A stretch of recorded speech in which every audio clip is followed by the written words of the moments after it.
Hello everybody, I'm joined once again by John as we take a look at the completion of our Sisters of Eternal Mercy army for OnePageRule /40k.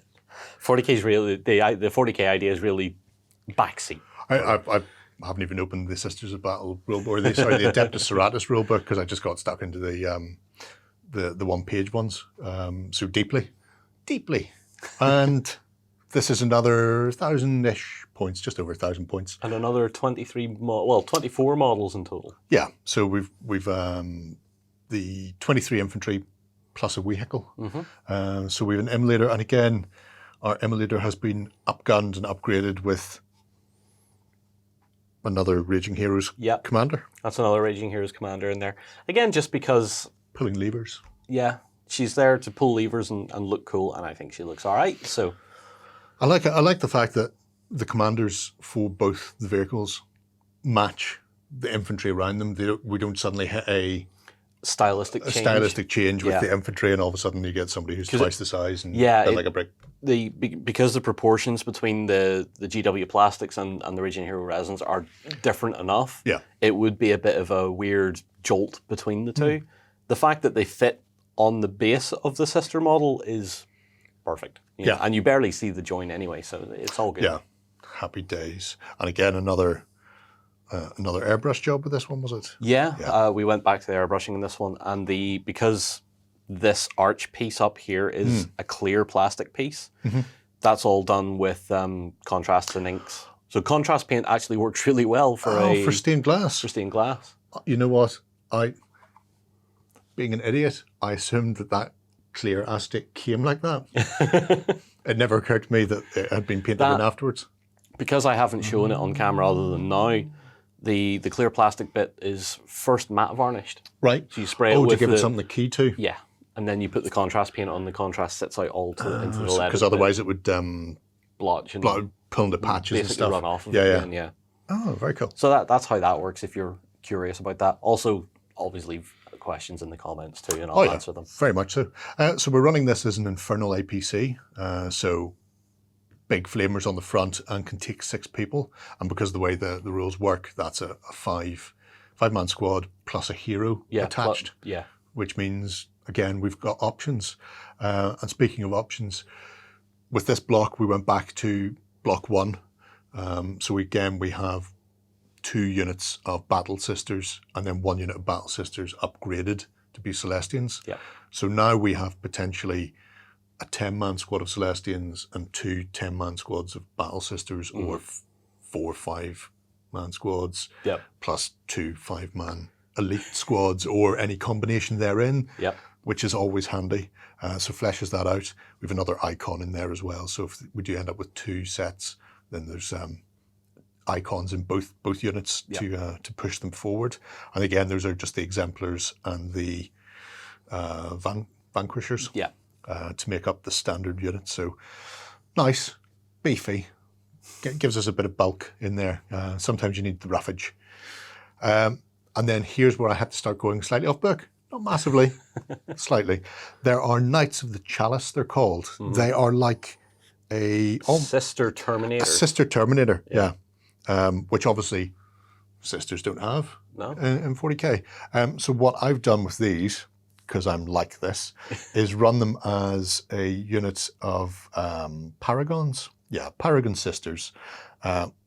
They normally come with heavy flamethrowers. One of these does have a heavy flamethrower, but they can be upgraded to have heavy machine guns, so essentially the heavy bolters, and the other 3 have those. Now, it should be a 6 squad max, 2 3s put together. But we're not massively hung up on the rules. So we just went, 280 points for them, and then we need to tack in the extra 140 for the remaining 2 friends, and we'll do that. And that gives us a 5 squad of the Paragon Sisters for long-range support. But if anybody gets close, if anybody decides that they want to have a piece of them, then they're going to receive a massive flamethrower in the face, which will give them pause for thought, I imagine. And again, up until now, most of our anti-infantry has come via the medium of just a lot of regular shots. So being able to throw down a big Galvi bucket from one unit to be able to mop up a mob in one foul swoop is nice. Yeah. Well, you know. Because they're so heavily armored looking, they just look like they're meant to stand on a hillside and just let rip into whatever comes close enough. Oh, very much so. I looked at toying with building something unique and specific for them using the points values and upgrading their armor as well. At the moment, they just have a regular 3-up, but, oh sorry, they have the 2-up. Yeah, ignore me. They're already 2-up, so they are Terminators. Yep. But if you were looking at something and they didn't have it in there, then you can point it up, which is what I've had to do with the big lady and her 2 friends. So this is the Ascended Sister Erizabel. You see, I said in the 3CU Urzabel. Sure. I'm content to go with either of those. Or Ezrabel, even though it's not spelt that way. Ezrabel kind of sounds like it's a real thing. Yeah, it sounds Old Testament-y. Yeah. So this is going to be the Greater High Sister. She has all the rules, as you may imagine, and at 305 points is almost as expensive as our Exorcist variant, the organ cannon missile. She's chunky for points, yeah. She's massive, but she regenerates, she flies, she shoots, she punches, she screams and runs around and causes fear. She does everything and so much more. Now, she could just be leading our combined unit of Pistoliers, so we just take all our jump packers, put them together into a 10 unit, and then drop her in leading. Because we have 2 of the... Aratiel? Altariel? There, we have 2 hero jump pack people with her, which you've decided to sort of flip the colour scheme and go all the gold with these. All the gold. Again, because I'm trying to keep a bit of that 40k sense about it. Yeah. You know, Saint Celestine herself with her 2... With her bodyguards. Who I can't remember their names of, but they always had the gold armour on them. So I thought, well, gold makes sense for these anyway because they're really important. Yeah. So. And to this, I then went in and broke out the points construction list, which looks weird and complicated, but is relatively straightforward. You just start going, well, what quality of troop do I want? What armor do I want? How many will be in the unit? What weapons will they have? And there's lots of little, multiply this by this, blah, blah, blah. So what I ended up doing was having 2 Celestial Pistolier sisters, so they get the bonus to shooting and bonus to melee. I also give them Fearless, so they don't run away. I didn't give them anything else crazy beyond that. I just kitted them out with jump packs and the like. I made it a little bodyguard of 2, so we can field her as a Saint Celestine approximation for one-page rules, or if we would just want to run the standard one-page rules. And there's nothing saying that building your own stuff isn't standard.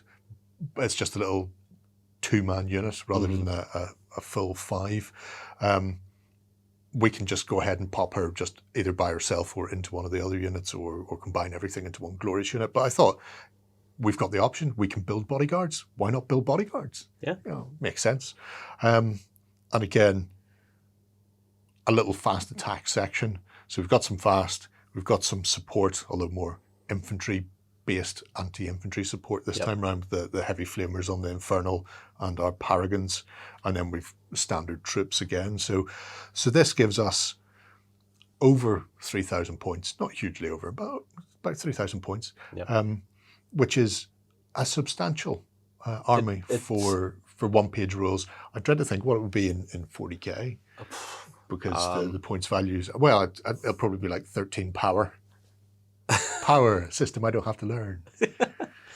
It's kind of, it's a solid army with plenty of option. Yeah. If you followed this to the letter and you're looking at doing 2,000 or 2,500, you've got plenty of options and choice. You've built yourself a toolbox. Yeah. Things can drop in, things can drop out. Like I said, if we're playing standard 2,000 point games of one-page rules, we have plenty of options in here now to do all sorts of things with. If we could run full infantry or full fast attack, or anywhere in between, with plenty of support as well. So it's very, very flexible. If we just want to go ahead and put it all on the table and play essentially an apocalypse game, this is very comfortable for 3,000 point game for one-page rules. We can drop it all on there, and we don't seem to be overbalanced in any way, where it's not like we're sitting going, well, I've spammed the hell out of exorcists, or we've taken nothing but fanatics and then we're just going to swamp the opponent. It's still a very balanced fighting force, which I like, because I dislike skewing army lists. Yeah. Probably my days as a tournament player have put me off it forever. But yeah, so what do you think then of how it's all turned out? I think now you've got it. What I like most about it, and you'll see eventually, is the big group shot. Yeah. The seeing it all together on a table with terrain, which you will see. I'm just hyping you up for it because they look good as a big blob, yeah. Because you get all that white and red, and the gold really comes out, and she's really easy to see, along with all the Icarates. Correct our pronunciation in the comments below. I also haven't mentioned how I've done the basing, because I was really, really, really bored by the time I got to the basing. I was like, I'm done. I'm going to do something simple, and it's just Agrellian Earth, the Citadel technical. Yeah, the technical paint, the crackle paint. The crackle. Yep, that with a bit of pigment powder and water. Yeah, so you get sort of, and I noticed you've run up the legs a bit as well. Yeah, then, just to give them a bit of dust, because on a deserty kind of base, you kind of want the dust to be kicking up around them and interacting with the model a bit. They look more set on rather than floating above the dirt then. Yeah, as much fun as floating above the dirt would be for these ladies, I'm sure. But some of them can. Yeah, some very much can. I mean, she's definitely never touching dirt anytime. No. But there we have it. That's our final block for the Sisters of Eternal Mercy. Let us know what you think of how we've developed the army. Stay tuned for that big group shot. It'll be coming up soon, and we'll be bringing Shay in as well. Yeah. Because Shay plays Sisters of Battle in 40k, so he can give us some insight into that.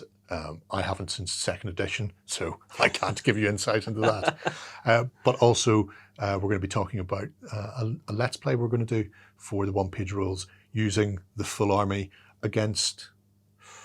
Do we want to say no? No, I don't think we do. No, I don't think we do. Tune in to find out who we're going to put the Raging Hero Sisters of Eternal Mercy up against. Let us know what you think in the comments below, folks, and let us know what you think of John's outstanding work to date.